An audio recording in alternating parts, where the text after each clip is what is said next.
Chapter 1. A Body in the Grass. January 15th, 1947. A Tuesday morning in Los Angeles, cold and clear. Betty Berzinger was walking her 3-year-old daughter through a vacant lot on Norton Avenue. The air smelled of citrus from nearby groves.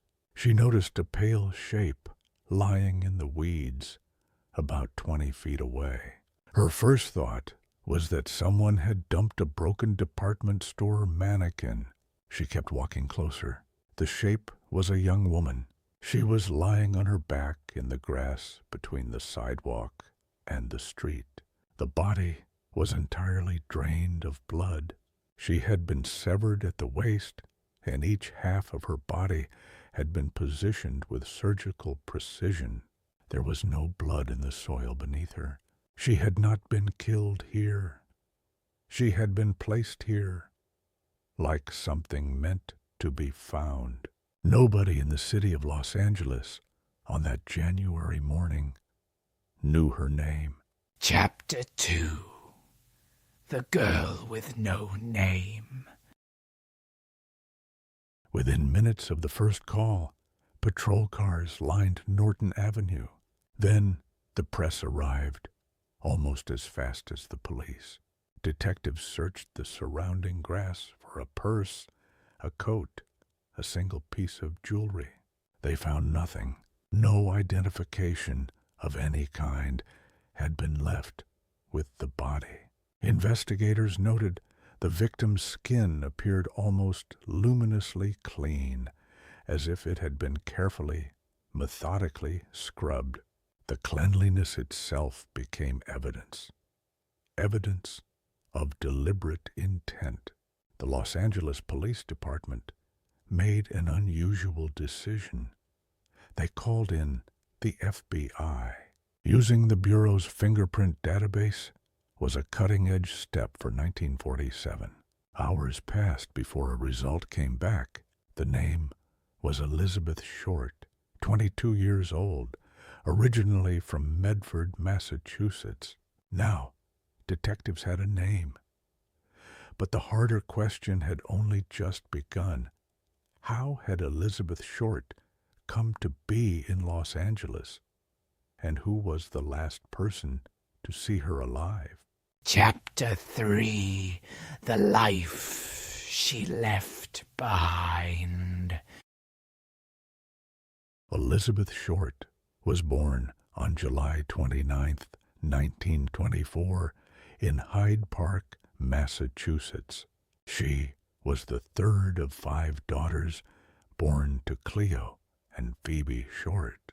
In 1930, her father abandoned his car near a bridge in Medford and vanished, letting his family believe he was dead. Phoebe raised 5 girls alone through the worst years of the Great Depression. Elizabeth suffered from chronic bronchitis and was advised by doctors to seek a warmer climate. She drifted south and west, Medford to Miami, Miami to Santa Barbara to Los Angeles. She waitressed, she charmed, she moved on, always chasing something just out of reach. People who knew her described a young woman who was vivid, magnetic, and easy to like. She was almost always surrounded by people, and yet friends and acquaintances consistently described feeling they never truly knew her. She told different people different versions of her own life, different names, different histories, different futures. The question that haunts the people who have studied her life is a simple one. Was Elizabeth Short hiding something? Or was she just a young woman trying to survive a world that offered her very little to hold on to? Chapter 4. The Stolen Identity. In the weeks before her death, Elizabeth Short's identity had begun to unravel. People who knew her received letters signed with her name, letters she may never have written. Her reported whereabouts in December 1946 shifted depending on who was asked. She told one acquaintance she was leaving San Diego with a man she called Red. No one could confirm Red existed.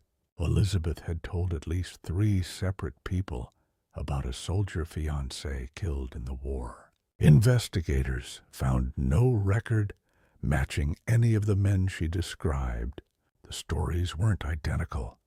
Names changed, dates shifted, bases differed. Detectives could not build a reliable timeline of her final 3 weeks. Even people who spent time with her admitted they didn't truly know who she was. Her identity, by January 1947, had become a story she was telling in real time. But if Elizabeth had been constructing a fiction about herself, investigators now had to ask whether someone else had been using that fiction too. Chapter 5: The Last Known Days. January 9th, 1947. Elizabeth Short was 22 years old. An unidentified man drove her to the Biltmore that evening. His description was vague: medium build, dark hair. His name was never confirmed. Elizabeth walked through the Biltmore lobby and exited through a side entrance. No witness recorded seeing her walk out. No witness recorded seeing her at all after that moment. LAPD detectives canvassed every hotel, diner, and rooming house within 5 miles of the Biltmore. Officers interviewed hundreds of people across dozens of city blocks. They found nothing. For 6 complete days, Elizabeth Short existed nowhere the city could see. And the question of where she was has never been answered. Chapter 6: What the Body Told Them. The medical examiner's report was precise, clinical, and deeply unsettling. Elizabeth Short's body contained almost no blood. She had been drained completely before she was ever placed in that lot. She died somewhere else. She was held there for 6 full days after she was last seen alive on January 9th, 1947. The bisection of her body was clean, deliberate, and surgically exact. Investigators concluded the killer understood human anatomy. Her face had been carefully cleaned before she was left. Her arms were extended, positioned outward from her body. The placement was a choice, deliberate, calculated, and visible from the road. He wanted her found. The question that haunted every detective who read that file was not how, but why. Chapter 7: The Letter. 7 days had passed since the body was found in Limert Park. On January 24th, 1947, a package arrived at the Los Angeles Examiner. Inside was Elizabeth Short's birth certificate. Her Social Security card was there too. Names and addresses had been clipped from her personal address book and included with the rest. A note had been assembled from letters cut out of a newspaper. It read, "Here is Dahlia's belongings. Letter to follow." The editor contacted the Los Angeles Police Department immediately. Investigators processed the package carefully. Every surface had been wiped clean with gasoline. Not a single fingerprint remained. The killer had possessed Elizabeth Short's documents before she died. He had held her identity for days perhaps longer, and then chose to return it. The question no investigator has ever answered. Why did he keep it at all? Chapter 8. The Press and the Circus. Before any letter arrived, before any suspect was named, the Los Angeles Examiner had already given her a name. They called her the Black Dahlia. Where the name came from is disputed. Some credit a Long Beach drugstore clerk. Others believe reporters invented it entirely. It did not matter whether it was true. The name sold papers, and papers sold the story, and the story consumed everything. Editors at competing papers began paying witnesses, neighbors, acquaintances, anyone who had ever seen Elizabeth Short, for their accounts. Within the first month of 1947, over 150 people walked into police stations and confessed to the murder. Every single confession required manpower to disprove. Investigators were pulled from the actual evidence and sent to interview the desperate, the deluded, and the attention-seeking. Years later, senior investigators would formally conclude that press coverage had actively contaminated the case. Witnesses had been coached by journalists before detectives could reach them. The question investigators could never fully answer remains: whether the media circus accidentally protected the real killer, or whether in some way it was allowed to. Chapter 9. The Suspects. Over the following decades, police and private investigators assembled a long and troubling list of suspects. A doctor with a documented history of violence toward women appeared early on that list. A bellhop at a downtown Los Angeles hotel had known Elizabeth Short personally. A figure connected to the film industry was investigated and quietly set aside. Then, in 2003, a name surfaced that stopped investigators cold. Steve Hodel, a former LAPD homicide detective, publicly accused his own father, Dr. George Hodel. George Hodel possessed documented surgical skill. His home on Franklin Avenue contained a room that had been soundproofed. In 1949, George Hodel had been arrested on charges of incest. While surveilling the Franklin Avenue house in 1950, LAPD detectives secretly recorded Hodel speaking aloud. The wire recording captured him saying, apparently to himself, "Supposing I did kill the Black Dahlia." George Hodel was never charged with any crime related to Elizabeth Short's murder. If police had a recording of a suspect apparently confessing, the question that remains is why that recording led nowhere at all. Chapter 10. The LAPD and its secrets.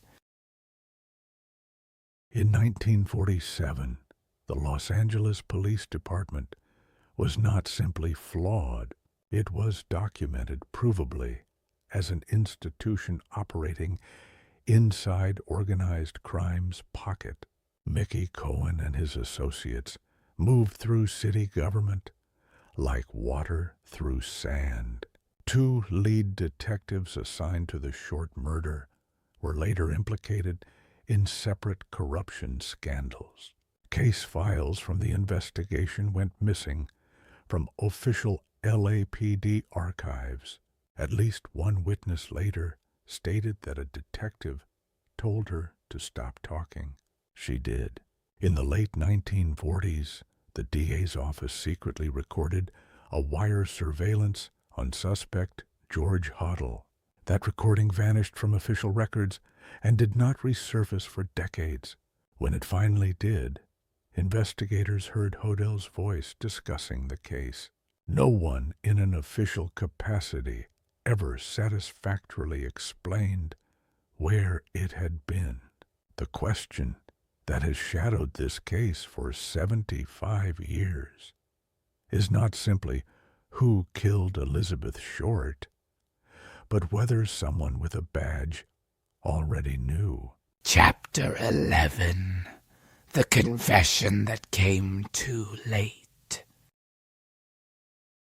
In 2003, a retired LAPD homicide detective published a book that shook the foundations of the city's most infamous unsolved case. His name was Steve Hodel.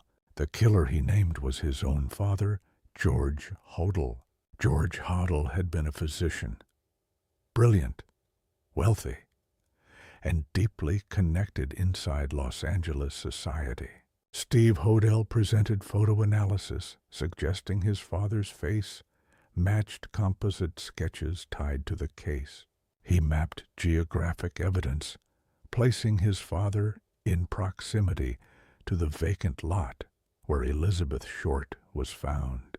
He pointed to a wire recording made by LAPD in 1950 in which a voice inside Hodell's home appeared to reference the murder. Steve Hodel's theory went further.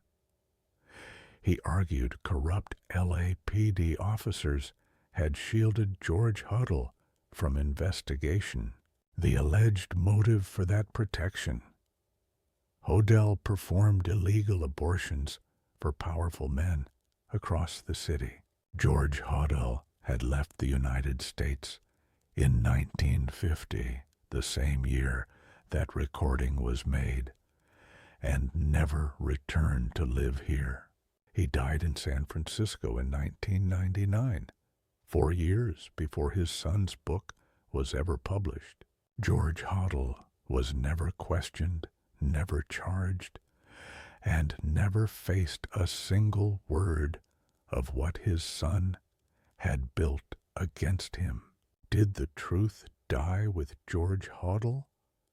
Or is there something the evidence still hasn't shown us? Chapter 12. The Case That Never Closes.